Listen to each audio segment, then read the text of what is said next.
Welcome to Mariam Agri Academy. Please subscribe. वो है papaya. आज हम पपाया को डिस्कस करेंगे। देखिए पपाया कैरिका पपाया जो कि कैरिकेसी फैमिली को बिलोंग करता है, जिसका क्रोमोसोम नंबर होता है 18।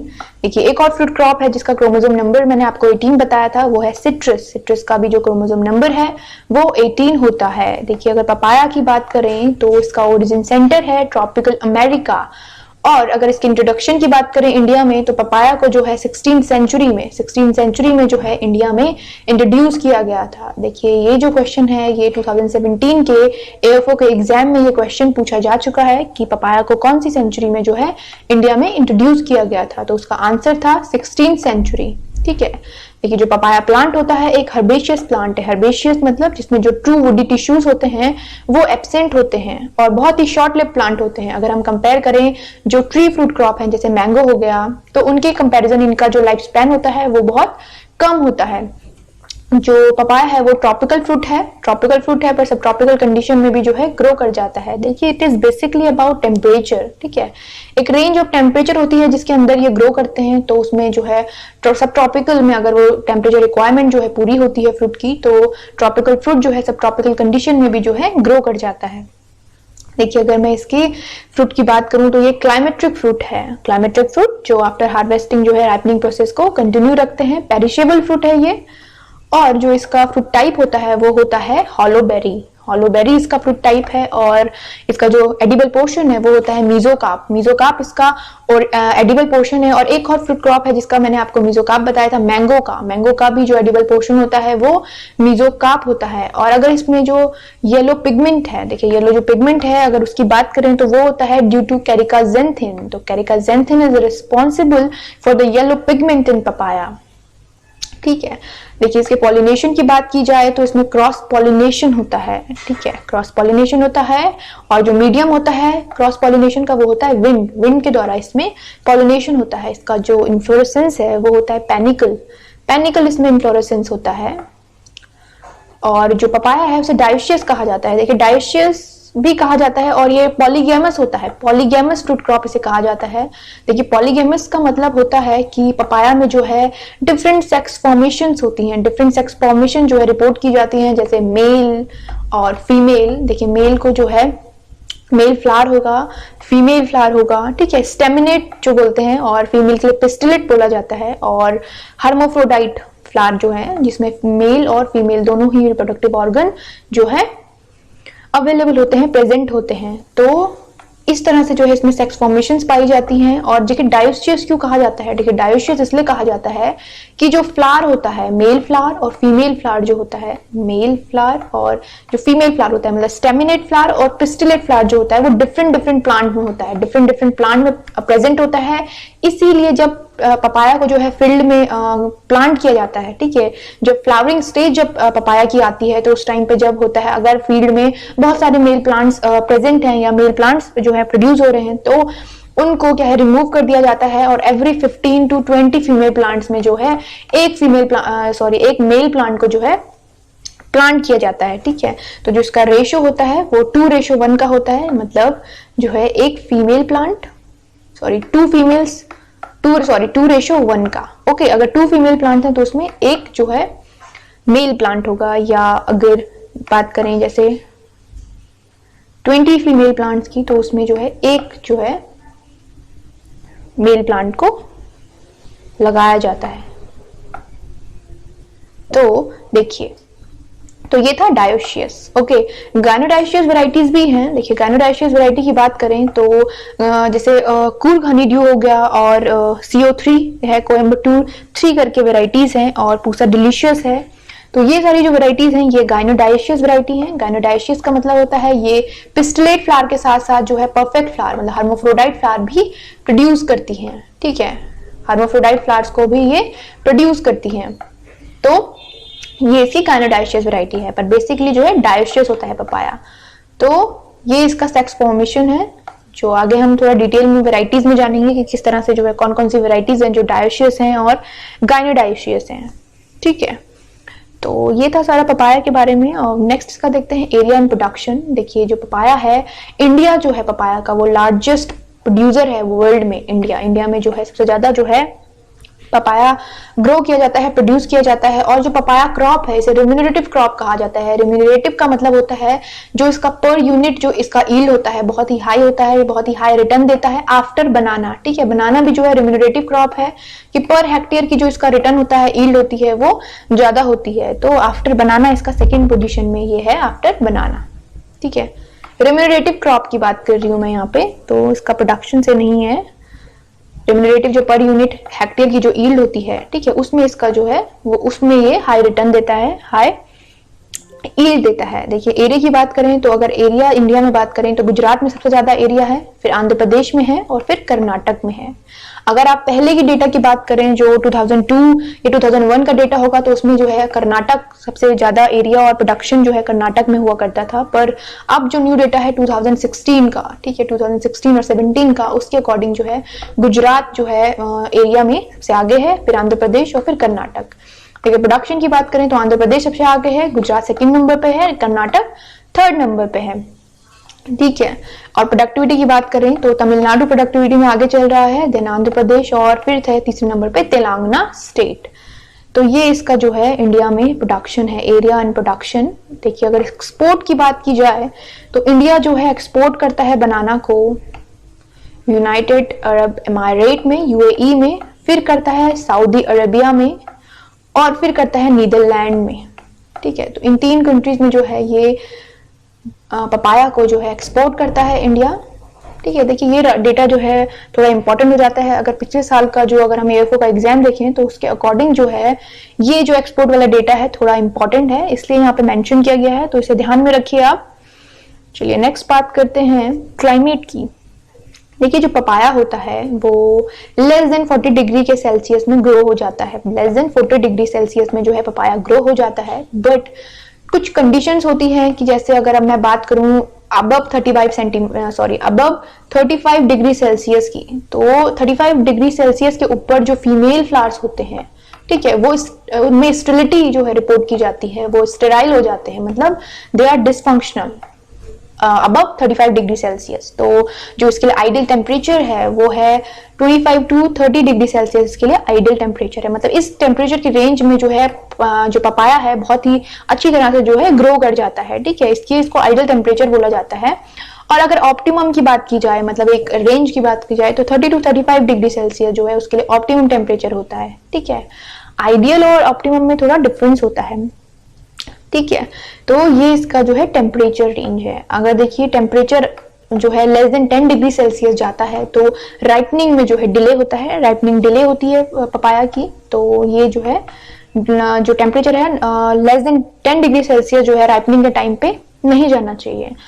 और अगर देखिए लेस देन 5 डिग्री सेल्सियस जो है अगर पहुंचता है तो ये जो है फ्रूट सेट को और ग्रोथ को पपाया की बहुत ही हैम्पर करता है टेम्परेचर। तो लेस देन 5 डिग्री सेल्सियस भी जो है टेम्परेचर नहीं जाना चाहिए, क्योंकि जो पपाया होता है वो उसमें चिलिंग इंजरीज जो है बहुत ही फ्रिक्वेंटली जो है कॉज हो जाती है लो टेम्परेचर से। और जो है ये फ्रॉस्ट के लिए भी बहुत सेंसिटिव होता है, फ्रॉस्ट के लिए बहुत सेंसिटिव होता है, हैवी विंड के लिए बहुत सेंसिटिव होता है। ठीक है, हर्बेशियस क्रॉप है तो जो है विंड जो है हार्म करती है क्रॉप को। देखिए मैंने आपको बनाना में भी पढ़ाया था कि जो विंड है, हैवी विंड जो है वो बहुत ही हार्मफुल होती है। तो हर्बेशियस जो क्रॉप्स होती हैं, जो प्लांट्स होते हैं, उनको विंड से, हैवी विंड से, स्टॉर्म से जो है काफी नुकसान होता है। अगर इसके एलिवेशन की बात की जाए तो 1500 से 2000 मीटर जो मेन सी लेवल होता है उसमें उसके एल्टीट्यूड में जो है ये ग्रो की जाती है। और रेनफॉल 35 टू 250 सेंटीमीटर का रेनफॉल इसके लिए सुटेबल होता है। ठीक है, तो ये थे इसका क्लाइमेट का रिक्वायरमेंट पपाया के। चलिए मूव करते हैं इसकी सॉइल की तरफ। देखिए जो सॉइल होती है सबसे पहले वेल ड्रेन होनी चाहिए। वेल ड्रेन इसलिए होनी चाहिए क्योंकि जो पपाया है वो वाटर स्टैग्नेशन या जो वाटर लॉक कंडीशन हम बोलेंगे तो उसके लिए जो है सेंसिटिव होता है। ठीक है, तो उसके लिए जो है पपाया सेंसिटिव होता है, इसलिए जो सॉइल होती है वो वेल ड्रेन होनी चाहिए। हैवी सॉइल या क्लेई सॉइल जो होती है वो अवॉइड करनी चाहिए पपाया के लिए, पपाया की ग्रोथ के लिए, क्योंकि उसमें क्या है वाटर स्टैग्नेशन और जो वाटर लॉक कंडीशंस होती हैं उनकी जो पॉसिबिलिटी जो उनमें हाई होती है, तो वो सॉइल जो है सुटेबल नहीं होती है पपाया के लिए। इसके पीएच की बात की जाए तो 6 to 7 इसका जो है पीएच होता है। देखिए कहीं पे 6.5 आपको मिल सकता है, 6.5 to 7 इसका पीएच कहीं पे आपको मिल सकता है। तो एक ही बात है, ये आपको रेंज दी गई है, आपको ऑप्ट करना है रेंज के अकॉर्डिंग। देखिए जो सॉइल सैलिनिटी होती है उसके लिए भी जो है पपाया सेंसिटिव होता है, तो जो सॉइल है, जो सैलिनिटी है, वो भी जो है पपाया को बहुत ही हैम्पर करती है, हार्म करती है। तो सॉइल सैलिनिटी जो है वो भी जो है पपाया के लिए सही नहीं है। तो जो सॉइल है, जैसे सैंडी सॉइल हो गया और जैसे लोमी सॉइल्स होगी जो, तो वो जो है सुटेबल्स होती हैं, जिनमें ड्रेनेज का कोई प्रॉब्लम नहीं होता। ठीक है, अगर क्ले सॉइल की बात की जाए तो ये सुटेबल नहीं है पपाया के लिए। तो ये थी इसकी सॉइल्स, क्लाइमेट और सॉइल की रिक्वायरमेंट्स। तो चलिए मूव करते हैं नेक्स्ट स्लाइड में। देखिए पपाया जो होता है, इसकी प्लांटिंग की अगर बात करें तो पपाया जो होता है वो जैसे जून अक्टूबर में या जनवरी मार्च में जो है इसमें साउथ में लगाया जाता है। ठीक है, जो यूजुअल टाइम है जून अक्टूबर और जनवरी एंड मार्च में। ठीक है, इन साउथ, अगर साउथ की बात की जाए तो साउथ रीजन में ये इस टाइम पे ग्रो किया जाता है। ठीक है, और इसको जो है हैवी रेनी सीजन में या जब रेनी सीजन होता है उस टाइम पे जो है प्लांटिंग इसकी अवॉइड की जाती है उस टाइम पे। अगर सीजनल की बात करें, सीजन की बात करें तो देखिए स्प्रिंग सीजन में जो है फरवरी मार्च में जो है पपाया को ग्रो किया जाता है। स्प्रिंग सीजन फरवरी, लेकिन नाम से पता चला है जो स्प्रिंग सीजन है वो फरवरी मार्च से ही स्टार्ट होता है, जब फ्लावरिंग जो है प्लांट्स में स्टार्ट होती है। तो स्प्रिंग सीजन फरवरी मार्च।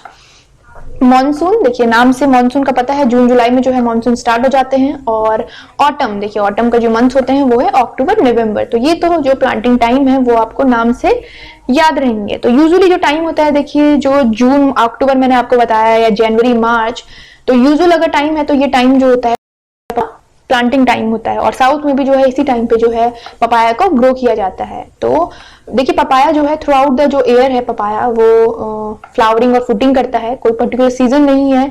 आप देखते हैं मार्केट में भी आप देखेंगे कि जो पपाया अवेलेबल रहता है through out the air, market में अवेलेबल होता है। अदर जो फ्रूट क्रॉप है उसके कंपैरिजन, जैसे मैंगो होता है अगस्त तक या एंड ऑफ अगस्त तक जो है अवेलेबल रहता है मार्केट में, तो उसी तरह से जैसे पपाया है वो थ्रू आउट द एयर आपको मार्केट में मिलेगा और थ्रू आउट द एयर ही जो है इसमें फ्रूटिंग और फ्लावरिंग होती है। तो ये इसका एडवांटेज होता है।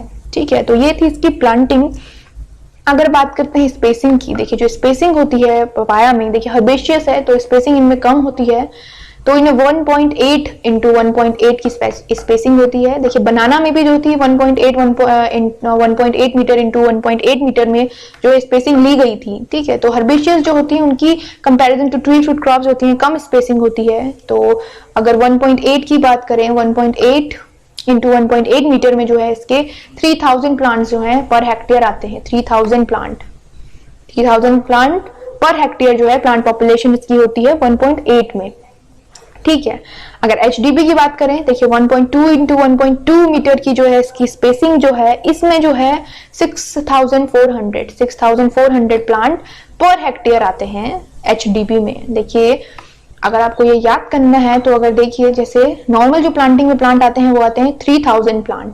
ओके, अगर एचडीबी की बात करें तो 3000 को अगर हम 2 से मल्टीप्लाई करेंगे तो ये हो जाएगा 6000। तो अप्रॉक्स अगर आपको कभी जो है समझने में प्रॉब्लम होती है तो आप इस तरह से भी याद रख सकते हैं कि जो नॉर्मल स्पेसिंग है उसके डबल प्लांट जो है एचडीबी में आते हैं, तो अराउंड 6000 मतलब 6400। देखिए एग्जैक्ट वैल्यू कहीं पे नहीं होती है, अगर आपको कहीं पे पूछा भी जाएगा तो जो है ये फ्लक्चुएट करती रहती है। कहीं पे आपको हो सकता है 6200 मिले, कहीं पे आपको 6100 मिले। तो इस तरह से जो है वैल्यूज जो है वो फ्लक्चुएट करती हैं, एग्जैक्ट वैल्यूज जो है वो कहीं पे नहीं होती हैं। तो आप जो है याद इस तरह से रख सकते हैं कि जो नॉर्मल स्पेसिंग है उसमें 3000 प्लांट्स आते हैं और एचडीबी में अराउंड 6000 समथिंग प्लांट जो है वो एचडीबी प्लांटिंग में आते हैं। ठीक है, तो जो एचडीबी प्लांटिंग है वो ड्रॉप जो होते हैं उन वेराइटीज के लिए अडॉप्ट की जाती है। चलिए नेक्स्ट जो बात करेंगे प्रोपगेशन की। देखिए जो पपाया है वो कमर्शियली जो है सीड से प्रोपोगेट होता है, सीड से ही इसे प्रोपोगेट किया जाता है और 500 ग्राम टू 800 ग्राम जो है पर हेक्टेयर जो है सीड्स की रिक्वायरमेंट होती है। 500 ग्राम टू 800 ग्राम जो है सीड्स की रिक्वायरमेंट होती है पपाया के लिए। देखिए जो सीड्स की वाइबिलिटी होती है वो अराउंड 9 मंथ तक जो है रूम टेम्परेचर पे, ठीक है, रूम टेम्परेचर पे 9 मंथ तक जो है सीड वाइबिलिटी जो है पपाया की बनी रहती है। और अगर एक स्पेसिफिक टेम्परेचर की बात करें तो 10 डिग्री सेल्सियस पे जो है बेस्ट होता है इसकी सीड वाइबिलिटी। 10 डिग्री सेल्सियस पे मेंटेन की जा सकती है इसकी जो सीड वाइबिलिटी है वो अच्छे से जो है इसके लिए एक बेस्ट टेम्परेचर होता है सीड के लिए। ठीक है, देखिए सीड को कैसे ग्रो किया जाता है। देखिए सीड को जो है फ्रूट से एक्सट्रैक्ट किया जाता है और एक्सट्रैक्ट करने के बाद देखिए इसकी वाइबिलिटी तो 9 मंथ तक रहती है और स्पेसिफिक कंडीशंस में भी जो है बेस्ट अगर 10 डिग्री सेल्सियस में है तो इसकी जो वाइबिलिटी है वो मेंटेन रहती है। तो वाइबल सीड्स को क्या है नर्सरी में शो किया जाता है और फिर इसकी सीडलिंग्स तैयार होती है। देखिए ये जो पिक्चर है, इमेज है, यहाँ पे जो है ये सीडलिंग स्टेज में जो है नर्सरी में जो है सीडलिंग्स जो है प्रिपेयर की जाती हैं। देखिए जो सीड होता है वो 2 to 3 वीक्स में जो है जर्मिनेट हो जाता है सीड।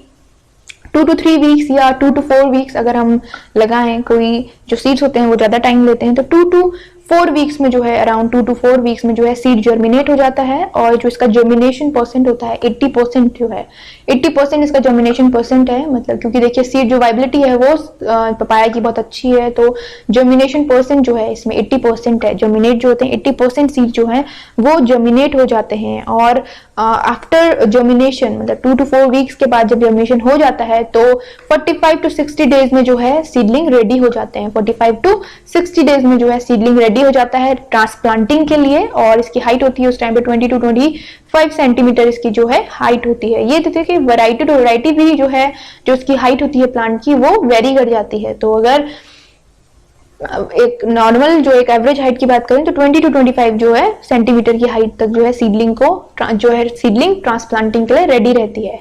ठीक है, तो इस तरह से जो है सीडलिंग प्रिपेयर की जाती हैं और जो सीडलिंग्स है उनको फील्ड में जो है प्लांट किया जाता है। मैं आपको पहले ही स्लाइड में मैंने आपको बताया था जो सीडलिंग्स हैं उनको फ्लावरिंग स्टेज में चेक किया जाता है कि मेल अगर प्लांट फील्ड में ज्यादा होते हैं तो मेल प्लांट को रिमूव कर दिया जाता है और उसमें जो है 20:1 मतलब 15 to 20 फीमेल प्लांट्स के लिए एक मेल प्लांट को जो है फील्ड में रहने दिया जाता है। तो इस तरह से जो है इसमें प्लांटिंग होती है और फीमेल प्लांट को जो है रिमूव किया जाता है।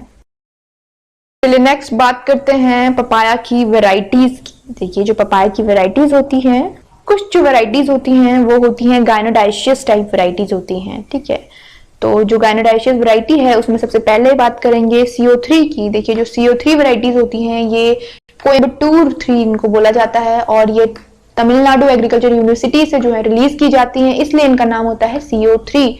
ठीक है, आप यहाँ पे भी देखेंगे CO3 वैरायटी तो वो कोयम्बटूर उसका नाम होता है। कोयम्बटूर 3 जो है ये जो है क्रॉस है कोयम्बटूर 2 का CO2 और सनराइज सोलो का। ठीक है, सनराइज सोलो भी जो है पपाया की वैरायटी है तो ये जो है क्रॉस है सनराइज सोलो और कोयम्बटूर 2 और सनराइज सोलो का। और ये जो वैरायटी है ये गार्डन पर्पस के लिए जो है यूज की जाती है, गार्डन में ग्रो करने के लिए यूज की जाती है। ठीक है, नेक्स्ट जो वैरायटी है पूसा मैजेस्टी। देखिए गायनोडाइशियस हैं सारी ये वैरायटीज, मैं आपको बता चुकी हूँ। जो गायनोडाइशियस का मतलब होता है जो फीमेल मतलब पिस्टिलेट फ्लावर और हर्मोफ्रोडाइट फ्लावर जो है दोनों टाइप के फ्लावर्स को प्रोड्यूस करते हैं।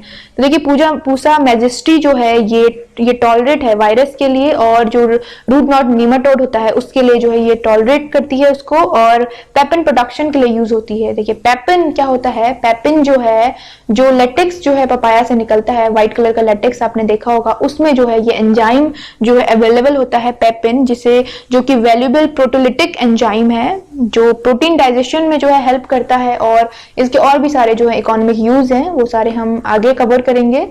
तो ये जो है पेपिन प्रोडक्शन के लिए जो है पूसा मैजेस्टी जो है यूज की जाती है। देखिए पूसा डिलीशियस जो है ये एक गुड क्वालिटी जो है फ्रूट प्रोड्यूस करती है, गुड क्वालिटी फ्रूट प्रोड्यूस करती है और टेबल पर्पस वैरायटी है।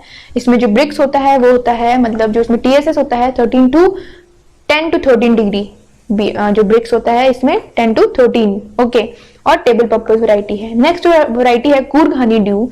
देखिए जो कूर्ग हनी ड्यू वैरायटी है ये एक टेबल पर्पस वैरायटी है और गायनोडाइशियस वैरायटी है।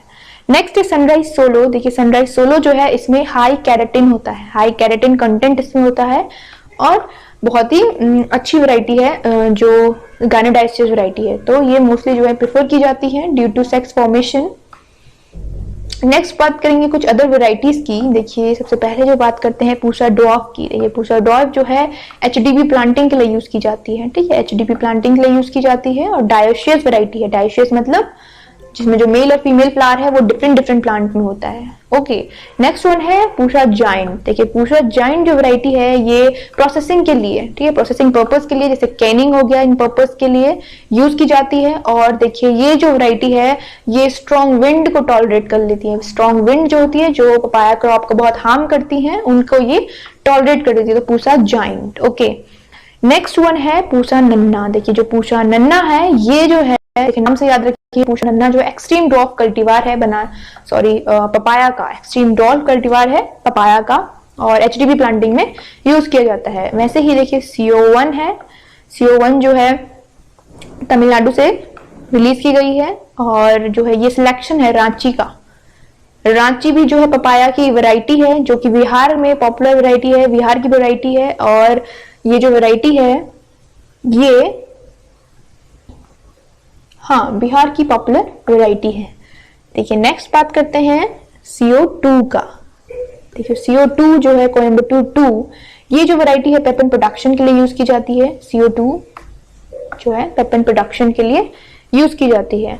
नेक्स्ट जो है CO5 कोयम्बटूर 5 जो है ये है सिलेक्शन फ्रॉम वॉशिंगटन। देखिए ये वॉशिंगटन वैरायटी है, इससे सिलेक्शन उसका सिलेक्शन है वॉशिंगटन का, और पेपन प्रोडक्शन के लिए जो है ये यूज की जाती है। ठीक है, अच्छा पेपन प्रोडक्शन देती है, अराउंड 14 to 15 ग्राम पर फ्रूट जो है इससे, तो इसका पेपन प्रोडक्शन होता है, और पेपन एक्सट्रैक्शन के लिए बहुत ही सुटेबल वैरायटी है। देखिए नेक्स्ट जो वैरायटी है वो है वॉशिंगटन। वॉशिंगटन वैरायटी है, ये एक टेबल पर्पस वैरायटी है, टेबल पर्पस वैरायटी है, और गुड कीपिंग क्वालिटी जो है इसकी होती है वॉशिंगटन की। सोलो की बात करें तो सोलो जो है एक गायनेडाइशियस कल्टीवार है, गायनेडाइशियस है और टेबल पर्पस है। ठीक है, देखिए IIHR 39 और IIHR 54 ये जो वेराइटीज हैं ये बेंगलोर से, Indian institute of horticulture research जो बेंगलोर में है वहां से इन्हें रिलीज किया गया है, वहां पे ये डेवलप हुई हैं, और इनमें जो है हाई TSS लाइक 14.5 ब्रिक्स जो है TSS इसमें प्रेजेंट होता है, और इनका जो टेस्ट होता है बहुत ही स्वीट टेस्ट होता है। तो ये जो है वैरायटी टेस्ट में जो है रिच होती है। नेक्स्ट जो वैरायटी है ताइवान 785 जो है, ताइवान ये टेबल पर्पस और प्रोसेसिंग पर्पस के लिए यूज होती है, और एक गुड कीपिंग क्वालिटी फ्रूट जो है ये प्रोड्यूस करती है। ठीक है, ताइवान 786 की बात करें तो ये टेबल पर्पस वैरायटी है, एक गायनोडाइशियस वैरायटी है, और प्रोसेसिंग पर्पस के लिए जो है ये यूज की जाती है। देखिए जो दो नेक्स्ट वैरायटी है रेड लेडी एंड जिंदा, ये जो है फेमस जो है एक्सोटिक कल्टीवार है पपाया के। तो देखिए ये थी जो वैरायटीज थी, इनके स्पेसिफिकेशन थी, तो ये थी सारी वैरायटीज। देखिए नेक्स्ट बात करते हैं हार्वेस्टिंग की। देखिए जो पपाया होता है प्लांटिंग के, मैंने आपको बताया शॉर्ट लिव प्लांट है, तो प्लांटिंग के 12 to 14 मंथ में जो है ये प्लांट जो है हार्वेस्टिंग के लिए तैयार हो जाता है। ठीक है, 12 to 14 मंथ आफ्टर प्लांटिंग। ठीक है, तो जो हार्वेस्टिंग स्टेज होती है इसकी कलर चेंज होता है, जब ग्रीन से, जब देखा होगा आपने प्लांट में जो पपाया है वो ग्रीन से येलो से ग्रीन जो है वो जो उसमें चेंजेस आते हैं, उस टाइम पे जो है पपाया को हार्वेस्ट किया जाता है। देखिए क्योंकि बहुत ही पेरिशेबल क्रॉप है और क्लाइमेट्रिक क्रॉप है, तो ओवर राइप स्टेज या जब राइपनिंग एकदम ही पूरी हो जाती है उस टाइम पे भी जो है पपाया को हार्वेस्ट नहीं किया जा सकता। देखिए जो ये क्लाइमेट्रिक फ्रूट होते हैं इनमें फ्रूट ड्रॉप का प्रॉब्लम बहुत ज्यादा होता है, तो जो है इसे एक ऐसी स्टेज में इसे हार्वेस्ट किया जाता है जब इसकी जो मार्केट वैल्यू है वो बनी रहे। तो जब चेंजेस आने लगते हैं कलर में तो उस टाइम पे इसको हार्वेस्ट किया जाता है। अगर इसकी देखिए इकोनॉमिक जो वैल्यू है, इकोनॉमिक ईल्ड की बात करें पपाया की, तो 2 इयर्स तक जो है ये इकोनॉमिक ईल्ड प्रोड्यूस करता है। और ठीक है, क्योंकि हर्बेशियस प्लांट है तो इनका जो लाइफ स्पैन है वो कम होता है। और ईल्ड की बात करें तो देखिए 100 to 150 टन पर हेक्टेयर जो है इसकी ईल्ड होती है पपाया की। ओके, तो चलिए मूव करते हैं नेक्स्ट। तो चलिए नेक्स्ट बात करते हैं पोस्ट हार्वेस्ट मैनेजमेंट की। देखिए पोस्ट हार्वेस्ट मैनेजमेंट में जो ग्रेडिंग की जाती है उसमें जो है सेम वेट के फ्रूट, सेम साइज फ्रूट को और सेम कलर के फ्रूट को जो है कैटेगराइज किया जाता है, डिफरेंट कैटेगरी में जो है इन्हें डिवाइड किया जाता है। ओके, और जो इन्फेक्टेड फ्रूट्स होते हैं, जो कि इमेच्योर फ्रूट्स होते हैं, जो जिनमें डिजीज जो होती है, इन्फेक्शन जो होता है, उनको डिस्कार्ड कर दिया जाता है। तो ये सारी जो स्टेप्स हैं, सारी प्रोसेस है जो है ग्रेडिंग में की जाती है। देखिए नेक्स्ट बात करेंगे स्टोरेज की। देखिए जो स्टोरेज में जो है पपाया जो है पेरिशेबल फ्रूट क्रॉप होती है। ठीक है, तो पपाया को जो है 1 to 3 वीक्स के लिए 10 to 13 डिग्री सेल्सियस पे 80 to 90% रिलेटिव ह्यूमिडिटी जो है उसे स्टोर किया जा सकता है। लेकिन जो ये कंडीशंस हैं इनको बहुत ही स्ट्रिक्टली मेंटेन करके रखना पड़ता है, क्योंकि पपाया जो है चिलिंग इंजरी के लिए जो है सेंसिटिव होता है, चिलिंग इंजरी के लिए सेंसिटिव होता है और हाई ह्यूमिडिटी के लिए सेंसिटिव होता है। हाई ह्यूमिडिटी से भी जो है पपाया को, फ्रूट को जो है जो जैसे पाउडरी मिल्ड्यू जैसी जो डिजीज हैं ये जो है प्रॉब्लम कॉज करता है। तो स्ट्रिक्टली स्टोरेज कंडीशन जो है मेंटेन रखनी पड़ती है पपाया के लिए। तो ये था पोस्ट हार्वेस्ट मैनेजमेंट।